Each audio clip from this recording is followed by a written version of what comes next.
concentraciones bajas, afectará primero aquellas partes del cuerpo que estén húmedas, que lo absorberán: los ojos, la boca, la garganta, las vías respiratorias superiores. Si la concentración es lo suficientemente alta, llegará hasta el sitio de los pulmones, en el cual el oxígeno es transferido a la sangre. El efecto es muy parecido al del fosgeno. Al dañar esa parte del pulmón, el suero de la sangre inunda los pulmones y se produce la muerte a causa de una especie de ahogo interno. El agua avanzaba por las tuberías, quedaba poco tiempo. La contaminación del tanque de MIC debió haberse evitado. Pero todas estas fallas tendrían las más horrendas consecuencias para los habitantes de Bhopal.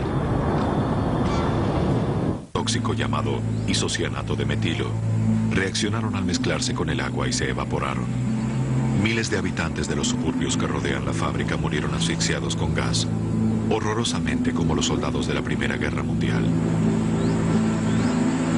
El desastre se debió a una increíble combinación de circunstancias. Si cada una de estas hubiera ocurrido en forma individual, el accidente no habría ocurrido. Con respecto al diseño de plantas químicas, hay dos aspectos de la seguridad. El primero es diseñar la planta para que sea segura, y el segundo es hacerla funcionar con prudencia. En Bhopal, ambos aspectos eran deficientes.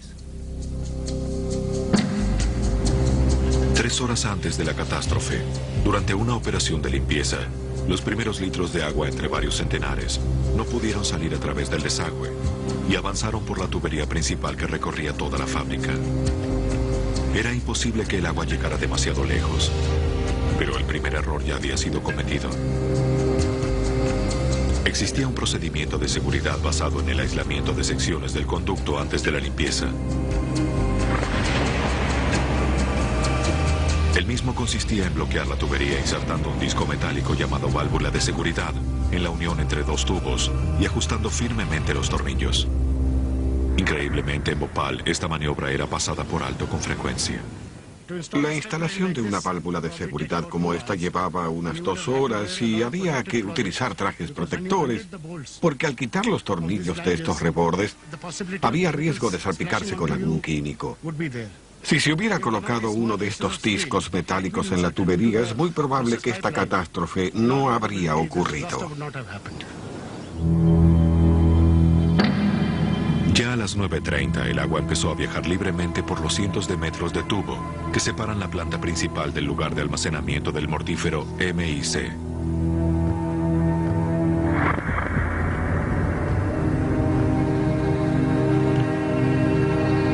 A esta altura el desastre aún podría haber sido evitado si los indicadores de la sala de control hubieran sido confiables. Cuando diseñaron e instalaron la planta, este instrumental quizás habrá sido lo más novedoso en la India. A lo largo de los años, la falta de mantenimiento ayudó a que el mismo indicara valores falsos de vez en cuando, lo cual tal vez hizo que los operadores no tomaran en serio su lectura. El MIC se mantiene bajo presión con un gas inerte para impedir la entrada de otro elemento en el tanque. Pero por 6 semanas la aguja del indicador de presión había indicado casi 0. Se supuso que el indicador fallaba. De hecho, en la conexión del tanque con la tubería principal, había una válvula que perdía. Si el gas podía salir, entonces el agua podía entrar.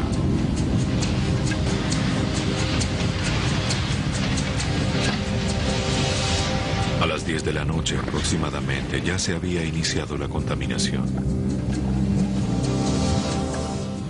La reacción del MIC y el agua genera, entre otras cosas, dióxido de carbono. También genera calor. El calor empieza a calentar la mezcla. Es lo que llamamos reacción exotérmica.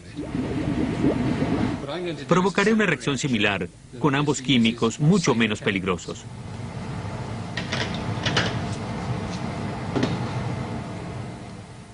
Este material se comportará en forma parecida al MIC.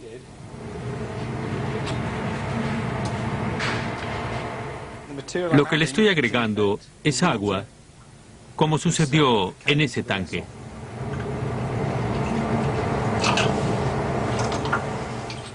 Pueden ver cómo se forman las burbujas de gas. El agua es más pesada que el MIC, por eso cae al fondo del recipiente. La primera parte de la reacción ocurre cuando se tocan los dos mantos de líquido. Esto es exactamente lo que ocurrió en el depósito de MIC. Se generaron burbujas en el límite entre las dos capas de líquido, pero el problema principal es el calor. La temperatura de la mezcla reactiva se eleva. Cuando se eleva la temperatura, la reacción se acelera, generando a su vez más calor. El proceso se acelera cada vez más. Es lo que llamamos desbocamiento.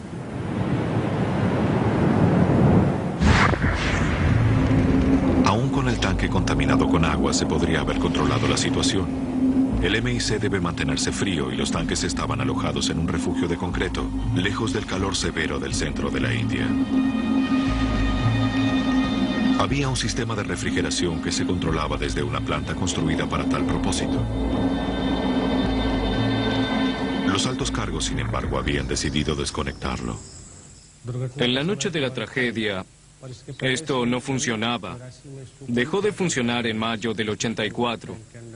El refrigerante fue eliminado y el sistema quedó inutilizado. La desconexión del refrigerador fue una locura. Estas reacciones exotérmicas descontroladas ocurren cuando se genera más calor del que se puede eliminar. El sistema de refrigeración fue instalado para quitar calor. Su desconexión hizo que el accidente fuera mucho más factible. Increíblemente, otro dispositivo de seguridad también fue pasado por alto, haciendo caso omiso de las mismas instrucciones de Union Carbide. Como ven, ahora la reacción es más intensa. Hay más burbujas. Algunas gotas de líquido salen del recipiente. Si esto ocurriera en escala industrial, ya estaríamos ante una situación de emergencia. En Bhopal había un dispositivo construido especialmente para tratar gases tóxicos, un aparato llamado catalizador.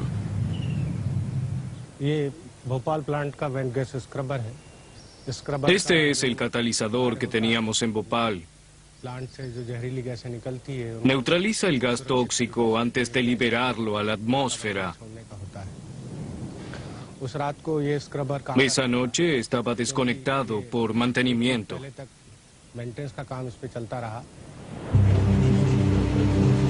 Aunque este dispositivo fundamental hubiese estado en funcionamiento, era demasiado pequeño para neutralizar el volumen de MIC, que ya estaba fuera de control.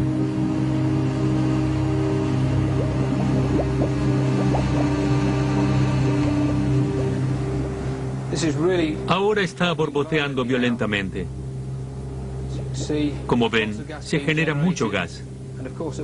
Por supuesto, en Bhopal esto era cientos de veces más grande. Ya no hay nada que se pueda hacer para frenar este proceso. El calor se genera tan rápido que en escala industrial es imposible eliminarlo a un ritmo suficiente como para detener la reacción. Es la peor pesadilla para el operador de una planta química. Es una catástrofe. Aquella noche, B.N. Singh estaba en la planta. Era su deber controlar el lugar donde había comenzado la limpieza de la tubería unas 4 horas antes. Para medianoche, el agua había vuelto a salir por los picos de desagüe. Pero Singh notó que algo andaba mal. Faltaban pocos minutos para el desastre. Cuando llegué aquí, vi que el agua salía de los drenajes, pero me empezaron a arder los ojos. Esto era muy común en la fábrica, pero esa noche el dolor fue muy fuerte. Entonces corrí a la sala de control. Al llegar a la sala de control un minuto después, B.N. Singh vio la etapa final de un proceso químico que había estado en marcha desde hacía más de 2 horas.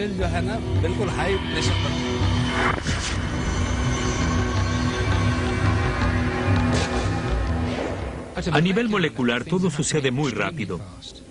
Al llegar a determinada temperatura, se produce una segunda reacción, la trimerización. Esta convierte 3 moléculas de isocianato de metilo en una molécula estable y genera más calor. Al producirse cada enlace nuevo, se libera energía. Ya las moléculas de MIC reaccionaban entre sí. Las 42 toneladas de material estaban listas para producir calor casi simultáneamente. La reacción ya se tornó muy violenta. El líquido desborda el recipiente, se desprende mucho gas, las burbujas saltan. A esta altura, con el equipamiento que había en Bhopal, no se podía hacer absolutamente nada para salvar a la gente.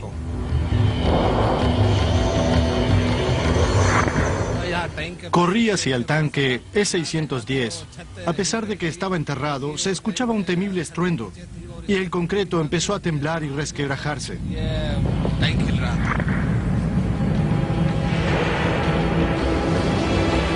El tanque pudo haber explotado, pero resistió. La presión hizo saltar una válvula de seguridad y el gas fue liberado. Circuló por la tubería principal, atravesó el catalizador inutilizado y luego ganó la atmósfera.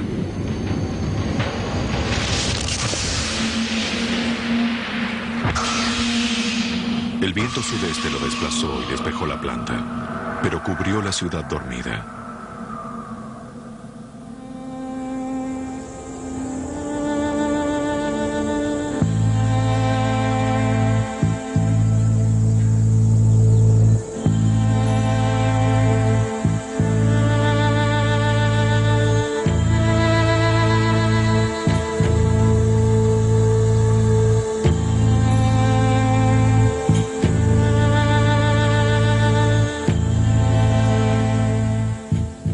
En 1971, cuando entré en la empresa, fue uno de los momentos más orgullosos de mi vida. Había sido elegido para trabajar aquí. Pero tras la catástrofe, me siento avergonzado por haber formado parte de una firma que en la India no estuvo a la altura de su reputación. Union Carbide se negó a dar una entrevista a este programa. Hasta la fecha no hay procesados. A causa del accidente murieron más de 20.000 personas. El número de muertos aumenta. La polémica por lo sucedido continúa.